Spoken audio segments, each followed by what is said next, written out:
तमाम उपस्थित साथियों, अनशन पर बैठी हुई बहनों और भाइयों और तमाम बहनों,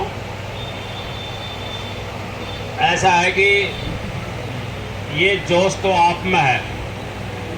आपके जोश को देख करके जब कोर्ट में काम करते हैं तो ये होता है कब से तारीख मिले, कब से वहां जाकर खड़े हो जाए। ये सच्चाई और ईमानदारी की बात है। एक बात और समझ लो कि अभी जो 15 अगस्त आज़ादी आंदोलन का जो दिवस आ रहा है, शायद आपने अखबार सारे नहीं पढ़े होंगे। आपके बारे में हरियाणा सरकार का एक बयान आया है कि हम इनकी बातों को जल्दी ही मानने वाले हैं। वो मान लेंगे कितनी, क्या करेंगे, उसके ऊपर उनको मौन है अभी। इसका मतलब है कि सरकार दबाव में है और ये दबाव ये आपके पूरे प्रदेश में जो संघर्ष चला है और शांतिपूर्ण तरीके से जो आप अपनी आवाज को उठा रहे हैं, ये उसका परिणाम है, उसका ही नतीजा है। क्योंकि अगर आदमी के सामने रास्ता सही हो, सही दिशा हो, सही मुद्दे हो, तो सरकार चाहे जितनी भी ताकतवर हो, आखिर में मांग माननी पड़ती है। आप लोग तमाम जीत की तरफ बढ़ रहे हैं। आज 11 अगस्त है और सैन साहब, ये हमारे सैन साहब जैसे प्रोमिजिंग आदमी हैं। मैंने पहले भी आपको बताया था, जब माजरा में एम्स बनेगी तब तक ये भी मर लेंगे और मैं भी मर लूंगा। मानी हुई बात है, प्रकृति का नियम है।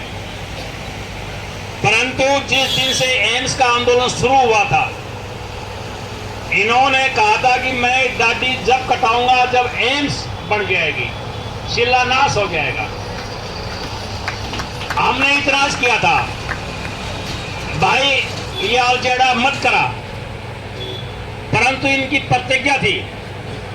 घर वालों ने इतराज किया था, बच्चों ने इतराज किया था, परंतु आज इनकी दाढ़ी एक संघर्ष का प्रतीक बन चुकी है। और वहां 4 दीवारी का काम शुरू हो चुका है। आज 11 अगस्त है। 11 अगस्त को इस देश के एक महान सपूत का शहादत दिवस है। मैं समझता हूं कि उनको देश की जनता से ओझल कर दिया। वो शहीद का नाम है खुदीराम बोस। 18 साल की उम्र में फांसी के ऊपर चढ़े थे। सबसे कम उम्र के नौजवान जिनको ब्रिटिश साम्राज्यवाद ने 1908 में फांसी तोड़ी थी, वो शहीद खुदीराम बोस थे। आज उनका शहादत दिवस है। उनके ऊपर 2 बात मैं कहना चाहता हूं। उनके मां बाप बचपन में मर गए थे जब वो छोटे थे। 2 बहनों के ऊपर 1 भाई था। दोनों बहन बड़ी थी। जब उनके मां बाप मर गए तो उनको उनकी जो बड़ी बहन थी वो अपने ससुराल में ले आई थी पालने पोसने के लिए। बालक था। जो उनके जीजा थे, उनकी बहन के जो पति थे वो सरकारी नौकरी में थे उस टाइम। तो और ये कुछ ऐसी एक्टिविटी में शुरू कर दिया जैसे आप काउज मार के बैठ गए। वो आंदोलन में शुरू हुए, आजादी आंदोलन में। उस जमाने एक संगठन था जुगांतर में के अंदर शामिल हो गए। सीआईडी वाले उनके जीजी के घर आते जाते थे कि ये लड़का इसमें शामिल हो गया।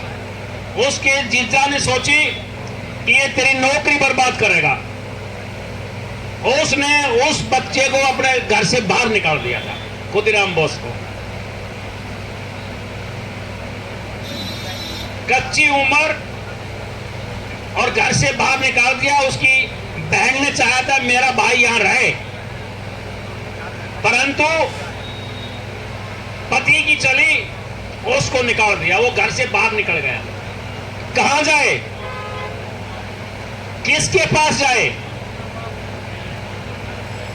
उसको चलते हुए एक परिवार ने बुला लिया, किसान जो अपने खेत में हल चला रहा, वो अपने घर लिया गया। उसको कई सालों तक उसको अपने पास रखा। वो मुस्लिम परिवार था जो अपने घर लेकर गया और अपने बेटे की तरह परवरिश करी। जब इंसानी गुण हो तो धर्म आड़े नहीं आता। ये बात हम तमाम को समझने की जरूरत है। वो आज के दिन मुजफ्फरपुर में उनको फांसी तोड़ी गई। जब उनको जज ने कहा कि आपको फांसी की सजा सुनाई जाती है, वो मुस्कुराया। जज ने सोचा कि समझा नहीं हुआ क्या कहा है, ये मुस्कुरा रहा है, जब बरी कर दिया हो। उसने कहा कि आपको हैंगिंग होगी, फांसी होगी। बोलो तभी तो मैं मुस्कुरा रहा हूं कि मुझे 100 भाग्य मिला है इस भारत माता के लिए अपना बलिदान देने के लिए। ये देश उन महान वीरों से बना है, उनसे प्रेरणा लेकर के आज के समाज को आगे बढ़ना है। तो मैंने कल भी एक बात आपके बीच में कही थी और 1 महीने से एक ही बात कह रहा हूं कि आप लोगों ने जो हिम्मत दिखाई है, रेवाड़ी के और जिलों की बात छोड़ भी देता हूं, परंतु रेवाड़ी के इतिहास में आपने जो हिम्मत और हौसला दिखाया है, बहनों और भाइयों, आने वाली पीढ़ी आपको सलाम करेंगे। लड़ाई तो आप जीत चुकी हो और ये हौसला इन दरियों पर बैठने के बाद आया है। ये घर में हौसला नहीं था, ये बाबू की सीट के ऊपर बैठने से ये हौसला नहीं आया। ये हौसला संघर्ष से आता है, सड़कों के ऊपर एटी रगड़ने से आता है, विषम हालातों में आवाज उठाने से आता है। ये हौसला रे हिम्मत किसी पंसारी की दुकान पर नहीं मिलता। मदर डेयरी के ऊपर पनीर मिल सकता है, उससे हेल्थ ठीक हो सकती है, परंतु ये हौसला और हिम्मत जो आपने हासिल की है, ये केवल संघर्ष की खुराक से आता है। बाकी दुनिया में कोई दवाई नहीं है। वो आप लोग हासिल कर चुके हैं और ये हासिल करने के बाद सरकार 35-400 की बात को मानेगी। अब अटका रही है थोड़ी। पहले तो ये कहा कि हम दे नहीं सकते, यही तो आया पहले स्टेट सरकार की तरफ से भाई जवाहर का बयान, हम नहीं दे सकते। हम फिर बयान आया हम कुछ दे सकते हैं, विचार कर सकते हैं। पहले 21 आया, 25 के ऊपर चल रहा है, एक बात चल रही है अंदर खाते। थोड़ा और आंगो रखियो आप, मेरी रिक्वेस्ट है।